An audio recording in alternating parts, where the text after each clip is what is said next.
अस्सलाम वालेकुम नाज़रीन, आज का व्लॉग बहुत ही स्पेशल और इन्फॉर्मेटिव होने वाला है क्योंकि इसमें हम दो बहुत ही अहम टॉपिक्स पे बात करेंगे। एक तो ये जो कटिंग इतनी सारी रखी है ये है बेबी सनरोज मतलब सितारा बेल की। नाज़रीन, हमारा ये जो व्लॉग है ये पिछले व्लॉग का तसलसल है जिसमें हमने आपको दिखाया था कि हमारे खूबसूरत कैक्टस गार्डन के अंदर ये बेबी सनरोज की बेल कितनी फैल गई थी और हमारे सारे कीमती कैक्टस को ढक दिया था। ये हमने कटिंग उसमें से निकाली थी। आज के व्लॉग में हम ये इन कटिंग्स को हैंगिंग बास्केट में लगाएंगे या पॉट्स में लगाएंगे और दो किस्म की सॉइल यूज करेंगे, फिर हम आपको बताएंगे कि उसका रिजल्ट कैसा रहा। तो हमारा दूसरा बहुत ही अहम टॉपिक है वो है सेकुलेंट के बारे में। अक्सर लोग सवाल करते हैं कि सेकुलेंट क्या होता है, तो ये नाज़रीन बहुत ही जबरदस्त एक एग्जांपल है सेकुलेंट को समझाने के लिए। तो पहले हम सेकुलेंट पे बात कर लेते हैं। तो नाज़रीन होता है कि सेकुलेंट वो पौधे होते हैं जो अपने पत्तों में और अपनी स्टेम्स के अंदर अपनी न्यूट्रिशन या ग़िज़ा और पानी को स्टोर करके रखते हैं कि जब पानी कम इनको मिलता है या बारिश कम होती है तो ये इससे उस ग़िज़ा को और पानी को इस्तेमाल करते हैं और सर्वाइव करते हैं। तो ये देखिएगा कि ये कटिंग्स तकरीबन 7 डेज से पड़ी हुई है। ये देखेंगे कितनी फ्रेश है, अभी तक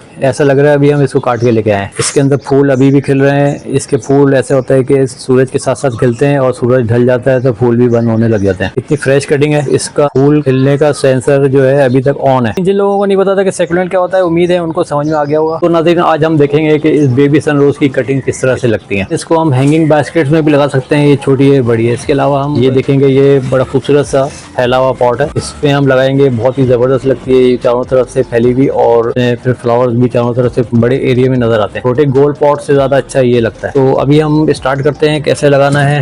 ये देखिएगा ये सारी कटिंग्स हैं। हम इसको सब तो नहीं लगा सकते, ये तो बहुत ज़्यादा हैं, तो मैं कुछ अपने फ्रेंड्स वगैरह को दे दूंगा। इसमें से कुछ ज़्यादा फ्रेश जो कटिंग्स हैं वो भी हम आपको लगा के दिखाते हैं किस तरह से लगाई जाती है। नाज़रीन, ये पहले तैयार करनी पड़ती हैं डंडियाँ। इसकी साइड आपको पता होनी चाहिए कौन सी ऊपर की है कौन सी नीचे है, ये आपको याद रखनी है। ये ऊपर के सारे पत्ते आपको काट देने हैं। की वजह ये है कि तो वरना ये रूट्स नहीं निकाल सकेगा, एनर्जी इधर कंज्यूम हो रही होगी। जी नाज़रीन, हमने इसकी कटिंग्स काट ली हैं जितनी ज़्यादा भी हम काट सकते थे आपको दिखाने के लिए। दो तरीके हैं इसको लगाने के, दो मीडियम होते हैं। मैं जो यूज़ करता हूँ वो है पीट मॉस। मैं पीट मॉस में कुछ भी नहीं मिला था, मैं डायरेक्टली इसी में लगाता हूँ। नाज़रीन, पीट मॉस में लगाने का ये फ़ायदा है, एक तो इसकी ड्रेनेज अच्छी होती है, इसमें पानी की कोई रुकावट नहीं होती और जितना इसको पानी एब्जॉर्ब करना है वो कर लेता है और इसको अच्छा ऑर्गेनिक मीडियम भी देता है। ये आपको मैंने बताया कि जब आप कटिंग करेंगे तो आपको ये डायरेक्शन इसकी याद रहनी चाहिए, कौन सी नीचे वाली थी कौन सी ऊपर की। तो इसको सिंपली कुछ भी नहीं करना है, थोड़ा इसको दबा देंगे।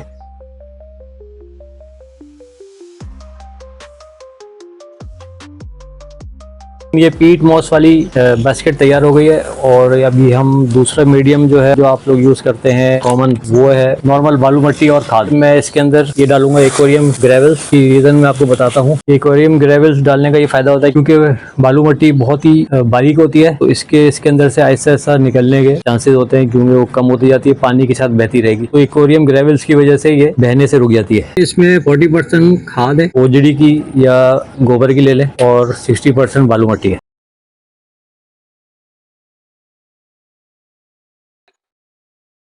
तो नाज़रीन, हमारी दोनों बास्केट तैयार हो गई हैं। दो तरह के हमने मीडियम में लगाया है, एक में हमने जैसा आपको बताया कि पीट मॉस यूज किया है, एक में हमने बालू मट्टी और खाद। इसका रिजल्ट हम आपको दिखाएंगे जब इसके अंदर पत्ते निकलने शुरू होंगे और फूल आने शुरू होंगे। तकरीबन 1 महीना लगेगा, ज्यादा टाइम नहीं लगेगा और फिर उसके अंदर आप फर्क देखिएगा कि दोनों का रिजल्ट में क्या डिफरेंस है। तो नाज़रीन, कमेंट्स में जरूर बताइएगा कि ये जो हमने दो मीडियम में कटिंग लगाई है ज्यादा अच्छा रिजल्ट किस में आएगा। नेक्स्ट व्लॉग अपलोड होने वाला है, वो है लकी बैम्बू पे। वो बहुत ही इंफॉर्मेटिव है, वो मिस नहीं कीजिएगा। हमें सब्सक्राइब करना नहीं भूलिएगा, बेल आइकन प्रेस कीजिएगा। अपना ख्याल रखिएगा। खुदा हाफिज़।